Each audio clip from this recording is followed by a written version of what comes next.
السلام علیکم ورحمۃ اللہ وبرکاتہ۔ میرے پیارے دوست، امید ہے کہ آپ سب خیریت سے ہوں گے۔ جیسے کہ آپ کو معلوم ہے کہ شب برات کا وقت قریب ہے، تو میں نے ضروری سمجھا کہ آپ کے سامنے شب برات کے اس مبارک رات میں ہمیں کیا کرنا چاہیے، کون سی عبادات کرنی چاہیے، جس کو میں آپ کے سامنے رکھنا چاہوں گا۔ پیارے دوستو، جیسا کہ شب برات ہر سال آتا ہے اور ایسے موقع پہ ہم ایک نماز کو کافی اہمیت رکھتے ہیں، وہ نماز ہے صلاۃ التسبیح کی نماز، جو کہ کافی اہمیت کا حامل بھی ہے، اس کی بہت بڑی فضیلت ہے۔ اس کو لے کر ہم سوشل میڈیا پہ سرچ کرتے ہیں کہ ہم نماز کو کیسے پڑھیں گے، صلاۃ التسبیح کو ہم کیسے پڑھیں۔ یہاں تک کہ ہم میں سے بہت ایسے لوگ ایسے ہیں کہ جاننے کے باوجود بھی اس میں شک میں رہتے ہیں، ڈاؤٹ میں رہتے ہیں۔ تو دوستو، میں نے اس بات کو ضروری سمجھا کہ آپ کے سامنے اس کو رکھا جائے، اور اس کے علاوہ اور دیگر نوافل، ذکر و اذکار کون سے ہم کر سکتے ہیں، جس کو جاننا کافی اہم ہے۔ شب برات کے موقع پہ مجھے یاد ہے کہ والدہ مرحومہ کے ساتھ ذکر و اذکار میں لگے رہنے کا ماحول میں رہتے تھے، لیکن بات کرنی ہے کہ اس رات میں ہم کس طرح کی نماز پڑھیں، کن طرح کے نوافل کا اہتمام کریں۔ دوستو، سب سے پہلا جو کہ ہے صلاۃ التسبیح، ہم اس کو کیسے پڑھیں گے۔ اصل بتانے کا مقصد یہ ہے کہ صلاۃ التسبیح کی نماز ہم کیسے پڑھیں گے۔ ہم پڑھتے ہیں تو ہمیں اس کا طریقہ معلوم نہیں رہتا، جس کو ہم سوشل میڈیا پہ تحقیق کرتے ہیں، دیکھتے ہیں کیسے پڑھتے ہیں، لیکن پھر ہم بھول جاتے ہیں۔ ایسا ہوتا یہ ہے کہ ہم اس نماز کو سال میں یا عمر میں کبھی کبھی پڑھتے ہیں، اس لیے ایسا ہوتا ہے۔ تو پیارے دوستو، صلاۃ التسبیح کی نماز 4 رکعت ہے، جس میں ایک تسبیح پڑھی جاتی ہے، آپ یہاں دیکھ سکتے ہیں۔ آپ اسکرین کو کچھ زوم کیجئے، آپ یہاں دیکھ سکتے ہیں تسبیح کیا ہے۔ سبحان اللہ والحمد للہ ولا الہ الا اللہ واللہ اکبر ولا حول ولا قوت الا باللہ العلی العظیم۔ کیا آپ یہاں تک پڑھ سکتے ہیں؟ سبحان اللہ والحمد للہ ولا الہ الا اللہ واللہ اکبر، آپ یہاں تک پڑھ سکتے ہیں۔ یہ اس کی تسبیح ہے، جو 300 مرتبہ تسبیح پڑھنی ہے 4 رکعت میں، وہ یہ تسبیح ہے۔ آپ اس کو یاد کر ڈالیں۔ اس کو یاد کرنے کے بعد اب طریقہ کار کیا ہے، کیسے پڑھنا ہے۔ پیارے دوستو، ہر رکعت میں 75 بار، تو 75 کو آپ ملٹیپل کریں گے 4 سے تو 300 ہو جائے گا، ہر رکعت میں 75 بار۔ اب اس کا طریقہ کار کیا ہے، کیسے پڑھیں گے۔ 4 رکعت میں 300 بار یہ کلمہ پڑھی جاتی ہے، ایک رکعت میں 75 بار۔ طریقہ کیا ہے؟ نیت، سب سے پہلے نیت، دل کے ارادے کا نام نیت ہے۔ ہمارا دل میں ہے کہ میں صلاۃ التسبیح کی نماز پڑھنے جا رہا ہوں، تو یہ کافی ہے۔ طریقہ کیا ہے، کیسے پڑھیں گے؟ وہ یہ ہے کہ جب ہم ثنا پڑھتے ہیں سبحانک اللہم، نیت باندھیں گے، سب سے پہلے ثنا پڑھیں گے سبحانک اللہم و بحمدک و تبارک اسمک و تعالی جدک ولا الہ غیرک، کے بعد 15 بار اس کلمہ کو پڑھیں گے۔ اس کلمات کو ہم 15 بار پڑھیں گے۔ پھر اس کے بعد سورہ فاتحہ پڑھیں گے، سورت ملائیں گے۔ سورت ملانے کے بعد رکوع میں جانے سے پہلے 10 بار، پھر رکوع میں جائیں گے، رکوع میں 10 بار، پھر رکوع سے کھڑے ہوں گے، قیام، یہاں 10 بار، اس کے بعد سجدہ کریں گے، سجدہ میں 10 بار، پھر اس کے بعد سجدہ سے اٹھنے کے بعد یعنی جلسہ میں 10 بار، پھر اس کے بعد دوسرے رنگے 10 بار، یہ کل 75 ہوئے۔ تو بس آپ اس فارمولہ کو یاد رکھیں۔ ثنا کے بعد 15، اس کے بعد سورہ فاتحہ سورہ ملانے کے بعد 10، 15، 10، 25، رکوع میں 10، 35، رکوع سے اٹھنے کے بعد یعنی رکوع سے کھڑے ہونے کے بعد 10، 45، پھر اس کے بعد سجدہ میں 55، پھر سجدہ سے اٹھنے کے بعد 55، 10، 65، پھر اس کے بعد دوسرے سجدہ میں 65، 10، 75۔ یہ پہلا رکعت اس طریقے سے مکمل ہوگا۔ پھر اس کے بعد جب دوسری رکعت پڑھیں گے تو اس میں سب سے پہلے ہم جب کھڑے ہوں گے تو سب سے پہلے 15 بار اس کو پڑھیں گے، سبحان اللہ والحمد للہ ولا الہ الا اللہ واللہ اکبر۔ پھر سورہ فاتحہ سورہ ملانے کے بعد 10 بار، پھر اس کے بعد وہی طریقہ، رکوع میں 10 بار، رکوع سے کھڑے ہونے کے بعد 10 بار، سجدہ میں 10 بار، سجدہ سے اٹھنے کے بعد 10 بار، پھر دوسرے سجدہ میں 10 بار، تو یہ 75 ہوگا ایک رکعت میں۔ یہ طریقہ ہے۔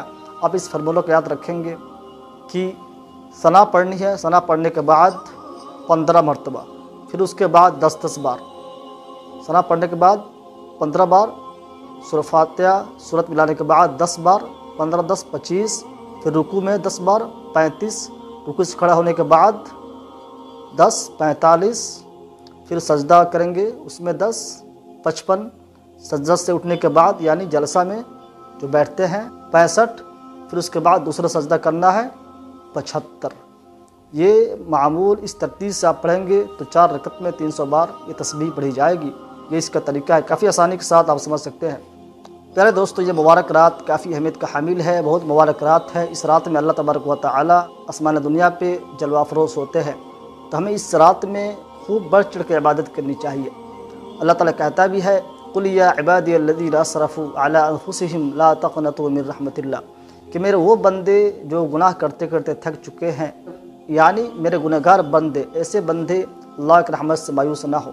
یعنی صبح کا بھٹکا ہوا شام کو واپس آ جائے تو اس کو بھٹکا ہوا نہیں کہا جائے گا، ایسے ہی بندے کو اللہ تبارک و تعالی مخاطب کر رہا ہے۔ پیارے دوست، ہم سب پورے سال اپنے نفس کی سستی کاہلی کی بنا پہ اللہ تعالیٰ کے جو احکامات ہیں، جو فرائض ہیں، ادا نہیں کر پاتے ہیں، لیکن یہ ایسی مبارک رات ہے، اس رات میں اللہ تعالیٰ ہمیں گولڈن اپرچونٹی دیتا ہے، سنہرا موقع دیتا ہے کہ ہمارے بندے اس رات میں اپنے گناہوں کو معافی تلافی کرا لیں۔ یہ بہت ہی مبارک رات ہے دوستو، اس لیے آپ کے سامنے میں یہ جو چند نمازیں ہیں جس کو کافی اہم ہیں، ہمیں اس رات میں پڑھنی چاہیے، اور اس کے علاوہ دو دیگر ذکر و اذکار ہے اس کو بھی کرنی چاہیے۔ تو یہ پہلی نماز ہوئی صلاۃ التسبیح، اور دوسری بات جو آپ کے سامنے کرنی ہے وہ اوابین کی نماز ہے۔ اس کی بہت بڑی اہمیت ہے، اس کی بہت بڑی فضیلت ہے۔ اگر آپ اوابین کی 6 رکعت پڑھتے ہیں تو اس کی بہت بڑی فضیلت ہے۔ آج کل جو شب برات کی نمازیں جو سوشل میڈیا پہ وائرل ہو رہی ہے، چل رہی ہیں کہ 6 رکعت پڑھنی ہے، تو دوستو وہ یہی نماز ہے، اوابین کی نماز۔ اس کی فضیلت یوں ہے کہ ابو ہریرہ رضی اللہ تعالیٰ عنہ سے روایت ہے کہ نبی کریم صلی اللہ علیہ وسلم نے ارشاد فرمایا کہ جو شخص مغرب کی نماز پڑھنے کے بعد 6 رکعت اس طرح پڑھتا ہے کہ درمیان میں کوئی فضول بات نہ کیا ہو، درمیان میں کوئی فضول بات نہ کرتا ہو، تو اسے 12 سال کی عبادت کے برابر ثواب ملے گا۔ یعنی دوستو یہ اوابین کی نماز پڑھنے کے ثواب ہے۔ دوستو یہ 2 رکعت کر کے پڑھی جاتی ہے۔ آپ ایک ساتھ نیت کر سکتے ہیں کہ میں اوابین کی نماز 6 رکعت پڑھنے جا رہا ہوں، تو یہ آپ کی نیت کافی ہے، یہ کہنا کافی ہے کہ میں اوابین کی نماز پڑھنے جا رہا ہوں۔ آپ ایک ہی بار نیت کر ڈالیں اور آپ 2 رکعت کر کے 6 رکعت پڑھ سکتے ہیں۔ اور اس کے علاوہ اس رات میں آپ دیگر ذکر و اذکار بھی کریں، تلاوت کلام اللہ کی کثرت ہو، اور دیگر وظائف کا بھی آپ اہتمام کریں۔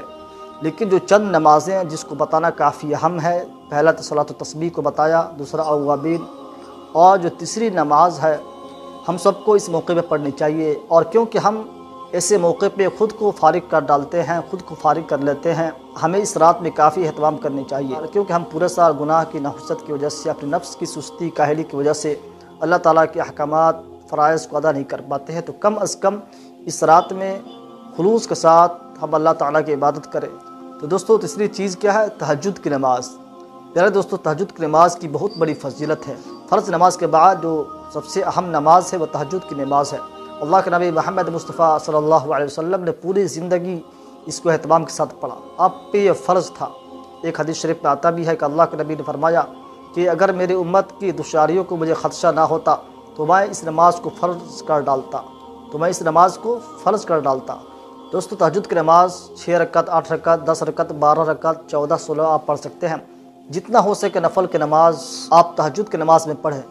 نیت وہی تہجد کی نماز جب آپ 6 رکعت پڑھنی ہو، 8 رکعت پڑھنی ہو، آپ ایک ہی بات نیت کر سکتے ہیں، کہ اللہ تعالیٰ میں تہجد کی نماز پڑھنے جا رہا ہوں۔ ایک بار نیت کر لیں گے اور 2 رکعت کر کے 6، 8، 10، 12 پڑھ سکتے ہیں۔ اکثر اللہ کے نبی محمد مصطفیٰ صلی اللہ علیہ وسلم کا جو معمول رہا ہے 8 رکعت کا رہا ہے، آپ اکثر 8 رکعت پڑھا کرتے تھے، اور کبھی کبھی 12 رکعت بھی آپ نے پڑھی ہے۔ فرض نماز کے بعد تہجد کی نماز کا مقام ہے، اور دوستو یہ جو تہجد کی نماز ہے اللہ تعالیٰ کو بہت پسند ہے۔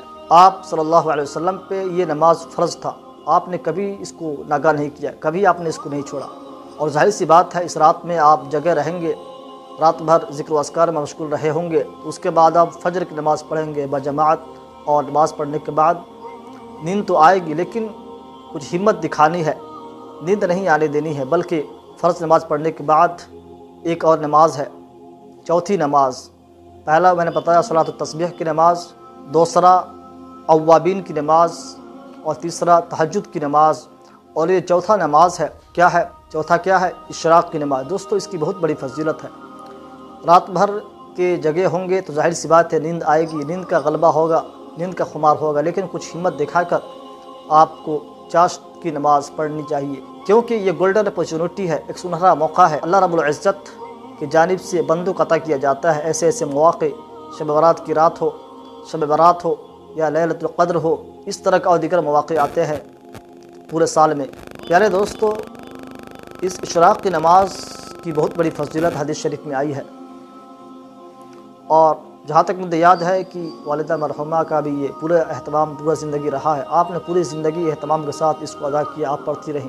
اس کی فضیلت یہ ہے کہ انس رضی اللہ تعالیٰ عنہ سے روایت ہے کہ نبی کریم صلی اللہ علیہ وسلم نے ارشاد فرمایا کہ جو شخص فجر کی نماز جماعت کے ساتھ ادا کرے، پھر اپنی جگہ بیٹھ کر سورج طلوع ہونے تک، سورج نکلنے تک، سورج طلوع ہونے تک اللہ تعالیٰ کا ذکر کرتا رہے، پھر جب سورج طلوع ہو جائے تو 2 رکعت نماز پڑھے، تو ایسے شخص کو کامل حج و عمرے کا ثواب ملتا ہے۔ دوستو کتنی بڑی فضیلت ہے، ایک حج و ایک عمرے کا ثواب آپ کو حاصل ہوگا۔ تو ایسے موقع پہ ہمیں ان عبادات کو کرنی چاہیے۔ اور اشراق کے بعد، اشراق کے تقریباً 1.5 یا 2 گھنٹے بعد ایک اور نماز چاشت کی، اس کی بھی بہت بڑی فضیلت حدیث شریف میں آئی ہے۔ اللہ کے نبی محمد مصطفیٰ صلی اللہ علیہ وسلم 4 رکعت پڑھی ہے، کبھی اس سے بھی زیادہ پڑھا کرتے تھے۔ اگر کوئی شخص اس نماز کا اہتمام کرتا ہے، یعنی چاشت کی نماز پڑھنے کا اہتمام کرتا ہے، تو اس کی فضیلت یہ ہے، اگر ایسا شخص کا گناہ سمندر کے جھاگ کے برابر ہو تو اللہ تبارک و تعالیٰ اسے معاف فرما ڈالتا ہے، اللہ تعالیٰ اسے معاف کر ڈالتا ہے۔ دوستو اس نماز کی کتنی بڑی فضیلت ہے۔ تو دوستو یہ مختصر میں جو 4 نماز آپ کے سامنے میں نے بیان کیا، پہلا صلاۃ التسبیح کی نماز، دوسرا اوابین، تیسرا تہجد۔